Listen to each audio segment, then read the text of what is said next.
불로초는 소금이었다. 지구상의 모든 동물 중에 염분을 많이 섭취하는 동물일수록 평균 수명이 길어진다고 합니다. 짠 해초를 주식으로 하는 바다 거북이는 300년까지 살고, 사람은 130년까지 살고, 흰 수염고래는 100년까지 산다고 합니다. 그 밖에 다른 동물들도 어떠한 방법으로든 소금을 많이 먹는 동물일수록 평균 수명이 길다고 하네요. 우리나라는 1907년도에 처음으로 천일염을 생산하기 시작하면서부터 사람들의 수명이 획기적으로 늘어나기 시작했으니 소금이 인체에 얼마나 중요한 효소인지를 알게 해주는 대목입니다.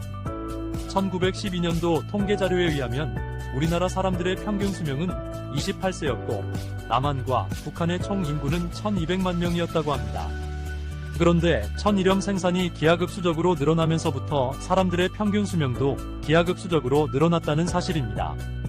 천일염을 생산하기 시작한 지 불과 40년이 지난 1948년도에는 평균 수명이 48세로 20년이 늘어났으며 인구는 3천만 명으로 2배 반이 늘어났다는 사실입니다.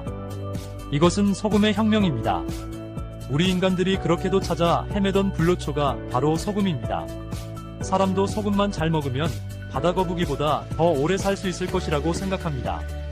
소금은 소화작용, 염장작용, 해독작용, 소염작용, 살균작용, 방부작용, 삼투압작용, 발열작용, 노폐물 제거작용 등을 합니다. 밥과 물과 소금은 생명입니다. 이 3대 식품은 반드시 비율이 맞아야 모든 신진대사가 원활히 작동할 수 있습니다. 피, 눈물, 침, 땀, 위액, 림프액, 뇌척수액, 안구액, 소변, 대변, 생리수, 양수까지도 우리 몸의 모든 액체는 소금물입니다. 그것도 세계보건기구에서 설정한 0.9%의 염도를 유지해야 건강을 지킬 수 있습니다. 사람의 몸은 다양한 음식물을 섭취하므로 반드시 소금으로 절여야지 설탕으로 절이면 부패될 수밖에 없는 구조로 되어 있는데 의사들마다 소금을 못 먹게 하니 피를 비롯해서 모든 액체가 설탕물로 변하니 살은 부패되고 혈관은 막힐 수밖에 없는 것입니다. 소금은 물을 부른다. 사람에 따라 차이는 있으나 성인은 하루에 2500ml 이상의 물을 필요로 하는데 적당량의 소금을 먹지 않고는 이렇게 많은 물을 먹을 수가 없습니다. 즉 염분이 부족한 물은 쓸모가 없고 또한 그렇게 많은 물을 배출시킬 염분이 없기 때문에 생리적으로 물을 거부하는 것입니다.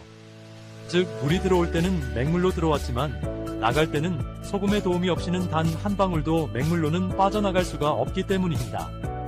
눈물도 짜지요. 콧물도 짜지요. 침도 짜지요. 소변도 짜지요. 땀도 짜지요. 거기다 생리수와 양수까지도 짭니다. 그래서 저염식하는 사람은 한 끼 식사를 하면서 물은 입에도 안 되는 사람들이 많이 있습니다. 이런 생활을 5년, 10년 하고 나면 틀림없이 돌이킬 수 없는 큰 질환이 찾아올 것입니다.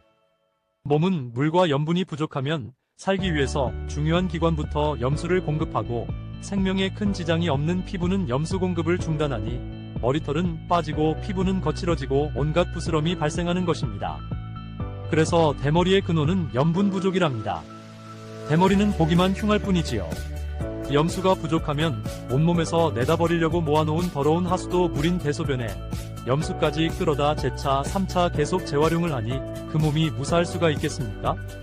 그래서 이런 사람들은 하루에 소변을 2-3번 밖에 안 본다고 합니다.